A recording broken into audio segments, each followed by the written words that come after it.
Hello everyone. आज का हमारा टॉपिक है प्रतीकात्मक अंतःक्रियावाद, सिंबॉलिक इंटरैक्शनिज्म। जिस प्रकार मैंने पहले बताया हुआ है कि समाज को समझने के दो मुख्य अप्रोचेस या उपागम हैं, एक वृहद और दूसरा सूक्ष्म।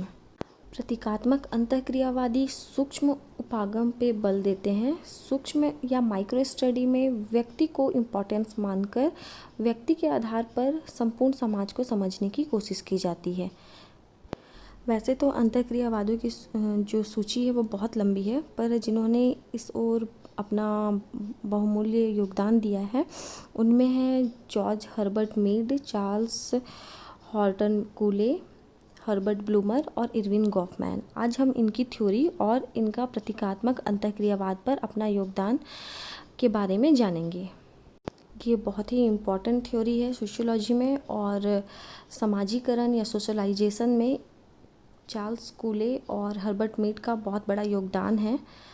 तो वो भी हमारा जो समाजीकरण का सिद्धांत था वो भी इसमें लगभग कवर हो जाएगा। तो चलिए स्टार्ट करते हैं कि प्रतीकात्मक अंतःक्रियावाद है क्या। पहले इसे हम समझ लेते हैं, इसके वर्ड को समझ लेते हैं कि प्रतीकात्मक अंतःक्रियावाद या सिंबॉलिक इंटरैक्शनिज्म होता क्या है। देखते हैं। प्रतीकात्मक अंतःक्रियावाद शब्द का सर्वप्रथम प्रयोग हर्बर्ट ब्लूमर ने किया था, लेकिन इसकी औपचारिक शुरुआत G.H. मीड से मानी जाती है। मतलब सबसे पहले इसका औपचारिक शुरुआत G.H. मीड ने किया है, लेकिन एक सिस्टमेटिक और उस थ्योरी को आगे बढ़ाने का काम हर्बर्ट ब्लूमर ने किया है। तो जब भी अगर एग्ज़ाम में आता है कि प्रतीकात्मक अंतःक्रियावाद के प्रणेता या उसके प्रवर्तक कौन है, तो हर्बर्ट ब्लूमर ही होगा आंसर में। अगर वो नहीं है तब की कंडीशन में हम मीड को लगा सकते हैं। प्रतीकात्मक अंतःक्रियावाद को पहले हम अलग अलग समझ लेते हैं कि प्रतीकात्मक होता क्या है और अंतःक्रियावाद क्या है। तो सिंबॉलिक या प्रतीकात्मक का सीधा सीधा अगर हम मीनिंग देखें तो सरल भाषा में कोई भी प्रतीक है, कोई भी चिन्ह है, उससे संबंधित हो सकता है। जैसे यहाँ पे लिखा है भाषा, भाव, वस्तु आदि कोई भी चीज़ हो सकती है। जैसे हमारा भाषा भी एक हमारा प्रतीक है कि अगर हम हिंदी बोल रहे हैं तो वो किसी और दूसरे व्यक्ति के लिए एक इंडिकेशन है कि हाँ ये इंडियन है या ये हिंदी भाषी है। कोई भी हम अपने विचारों को उससे व्यक्त करते हैं भाषा से।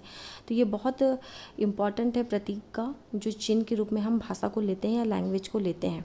उसके अलावा कोई भी और चिन्ह हो सकते हैं, जैसे सिंबल आज के समय में हम हर एक काम के लिए यूज़ करते हैं। कहना चाहिए कि हमारा जो जीवन है वो उसका स्टार्टिंग ही होता है सिंबल से, क्योंकि हम जब इस दुनिया में आए तो हम एक जैविक प्राणी के रूप में आए। धीरे धीरे हमने प्रतीकों के माध्यम से ही अपने यहाँ के या अपने जिस भी जगह पे हमारी परवरिश हुई है वहाँ के वातावरण को हमने प्रतीकों के माध्यम से ऑब्जर्व किया और अपने स्व में रखा। तो ये प्रतीकात्मक हो गया। प्रतीकात्मक मतलब प्रतीकों से जुड़ा हुआ, कोई चिन्ह से जुड़ा हुआ कोई भी शब्द, वस्तु, भाषा या भाव, प्रतीक। सोशल इंटरेक्शन या सामाजिक अंतःक्रिया से पहले हम अंतःक्रिया को समझ लेते हैं कि है क्या। अंतःक्रिया, इंटरेक्शन, हम ये डेली रूटीन अपने वर्ड्स यूज़ करते रहते होंगे। मतलब जब कोई भी प्रक्रिया या कोई भी क्रिया जिसमें एक कर्ता की क्रिया से दूसरे कर्ता की क्रिया में अथवा उसमें कोई परिवर्तन होता है, इट मीन्स अगर मैं कुछ कर रही हूँ उससे सामने वाला प्रभावित हो रहा है, या वो कुछ कर रहा है उससे मैं प्रभावित हो रही हूँ, तो उसे अंतःक्रिया या इंटरेक्शन कहते हैं। जैसे फॉर एग्जाम्पल अभी आपके और हमारे बीच भी इंट्रैक्शन हो रहा है, वर्चुअल इंट्रैक्शन हो रहा है, तो इसे हम अंतःक्रिया कहते हैं। और जब यही इंट्रैक्शन दो व्यक्तियों के बीच एक मीनिंगफुल तरीके से सामाजिक क्रियाओं का आदान प्रदान होता है, मतलब सामाजिक तरीके मतलब समाज के नियमों के अनुरूप हम जब अपना बिहेव करते हैं, जब हम कोई क्रिया करते हैं और उस क्रिया का आदान प्रदान होता है, तो उसे हम सोशल इंट्रैक्शन कहते हैं। और उसी तरह सिंबॉलिक इंट्रैक्शन किसे कहते हैं कि किसी भी सिंबल के आधार पे हम किसी व्यक्ति से इंटरेक्ट कर रहे हैं। जैसा भी भाषा, ये भी एक सिंबल है कि भाषा के माध्यम से मैं अपनी भावनाएं या विचार या मैं थ्योरी समझा रही हूँ या बता रही हूँ और उसे आप समझ रहे हैं। वहीं कोई अगर फ्रेंच जानता हो वो सुन रहा हो इसे, तो वो इंटरेक्ट नहीं कर पाएगा मेरी इन शब्दों से, क्योंकि वो ये हिंदी शब्द उसे नहीं आता, उसे ये समझ में नहीं आता, तो वो हमारा जो वर्चुअल इंट्रैक्शन है, सिंबॉलिक इंट्रैक्शन है, वो नहीं हो पाएगा। मतलब सिंबॉलिक इंट्रैक्शन अपने किसी भी सिंबल द्वारा किसी व्यक्ति से इंटरेक्ट करना, उससे अपनी बात, विचार, भावनाएं व्यक्त करना या कोई भी अपनी प्रतिक्रिया देना, सिंबॉलिक इंट्रैक्शन कहलाता है। अब देखते हैं अंतःक्रियावाद क्या होता है। तो यदि हमने प्रतीकात्मक, सोशल इंट्रैक्शन समझ लिया है, तो अंतःक्रियावाद समझने में कोई डिफ़िकल्ट नहीं होगा, क्योंकि यह एक सोशोलॉजिकल अप्रोच से एक उपागम है, जिसके अध्ययन से हम एक व्यक्ति और समूह के बीच जो क्रिया प्रतिक्रिया जो चलती है उसका स्टडी किया जाता है। इसे इंटरैक्शनिज्म या अंतःक्रियावाद कहते हैं। यदि हम प्रतीकात्मक और अंतःक्रियावाद को समझ लिए हैं, उसके मीनिंग, तो हमें आगे पढ़ने में बहुत मज़ा आएगा। और जब हम किसी भी शब्द का अर्थ अच्छी तरह समझ लेते हैं तो उसके डीप स्टडी में हमको और ज़्यादा इंटरेस्ट आता है और हमको समझ में भी इजीली फिर आता है। तो चलिए स्टार्ट करते हैं। यहाँ प्रतीकात्मक अंतःक्रियावाद को मैंने टाइप किया हुआ है, इसे पढ़ के आप समझ सकते हैं एक किताबी वर्ड्स में। वैसे मैंने जो बताया अभी वही है। जैसे देख लेते हैं, प्रतीकात्मक अंतःक्रियावाद समाज को स्थायी स्वरूप देने में या देखने की प्रतिक्रिया स्वरूप अस्तित्व में आया है। और प्रतीकात्मक अंतःक्रियावाद के अनुसार समाज गतिशील है। समाज को निर्मित करने वाली जो सामाजिक क्रियाएं हैं और भूमिकाएं हैं वो बदलती रहती हैं।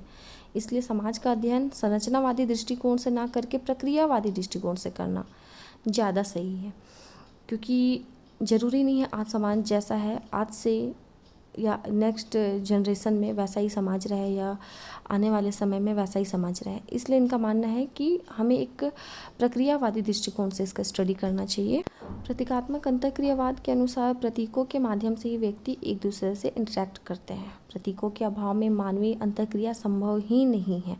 और इसका सबसे सर्वश्रेष्ठ उदाहरण भाषा है या लैंग्वेज है। भाषा सामाजिक संपर्क एवं संचार का महत्वपूर्ण साधन है, जिसके माध्यम से एक व्यक्ति दूसरे व्यक्ति को प्रभावित करता है और प्रभावित होता है। ये तो है।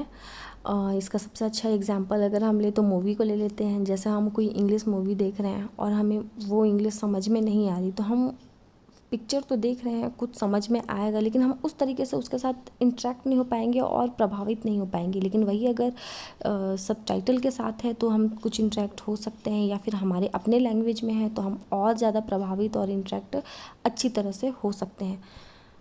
तो ये बहुत अच्छी थ्योरी है जिसे हम सोच भी नहीं सकते। उसे हर्बर्ट मीड और ब्लूमर ने एक थ्योरी के रूप में प्रेजेंट किया है, और इस थ्योरी के आधार पे वो व्यक्ति की एक्टिविटीज़ या क्रिया प्रतिक्रिया को समझने की कोशिश करते हैं। जैसे भाषा के साथ साथ कुछ सिंबल हैं जिसे देखकर हम ऑटोमेटिकली जान जाते हैं कि उसका अर्थ क्या होगा। जैसे यहाँ पे कुछ सिंबल हैं। फर्स्ट में देख रहे हैं हम फिंगर क्रॉस। फिंगर क्रॉस मतलब समझ में आ रहा होगा कि हम कोई रिज़ल्ट या कोई डिसीजन आने वाला है जो हम अपने फेवर में चाहते हैं, लेकिन हम थोड़े से डरे हुए हैं, तो ये फिंगर क्रॉस किए ताकि पॉजिटिव रिज़ल्ट आए। वहीं फिर दूसरी तरफ है, ये फ्लाइंग किस करता हुआ एक सिंबल है। दूसरा एक डीप थिंकिंग करता हुआ एक सिंबल दिख रहा है। एक शांत या साइलेंट करने का सिंबल दिख रहा है। एक ऐसा सिंबल दिख रहा है जिसमें अपने मुंह पे चेन लगा हुआ है, जिप लगा हुआ है, मतलब मेरी बोलती बंद हो गई है। एक हम देख रहे होंगे जिसमें व्यक्ति बहुत सैड है। इनफैक्ट मुझे बताने की भी आवश्यकता नहीं है कि ये सिंबल क्या क्या है। और एक हम देख रहे होंगे ब्यूटीफुल या सुपर्ब का एक सिंबल दिख रहा है।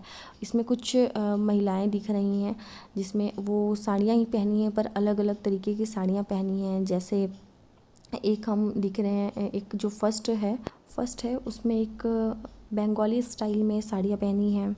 एक है जो साउथ इंडियन लग रही हैं, एक जो हमें मराठी लग रही हैं, एक जो लास्ट में लेडीज़ हैं वो बिहारी लग रही हैं, बिहारी पैटर्न में पहनी है। एक जो ऊपर दो कपल्स दिख रहे हैं उसे हम देख कर कह सकते हैं कि ब्राइड और ग्रूम है।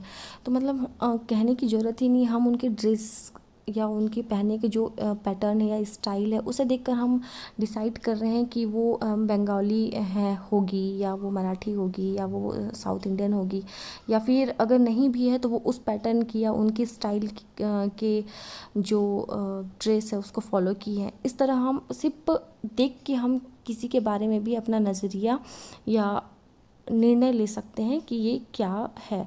और आजकल देखा जाए, आज के जनरेशन में हम मैक्सिमम जो चैट करते हैं लोगों से या फ्रेंड्स से या बात करते हैं वो हम सिंबल में ही करते हैं। मतलब आजकल ट्रेंड हो गया है, लोगों को बातों से ज़्यादा चैट करना पसंद करते हैं, उसमें भी वो लिखना पसंद नहीं करते, तो वो सिंबल से ही कुछ अपनी सारी भावनाएं व्यक्त करते हैं सामने वाला को, और सामने वाला उसे समझता भी है। तो इस तरह हम अपने डेली रूटीन में न जाने लैंग्वेज के साथ साथ कितने सारे सिंबल और या चिन्ह का प्रयोग करके अपनी बात दूसरे व्यक्ति के साथ करते हैं या उनसे इंटरेक्ट कर पाते हैं।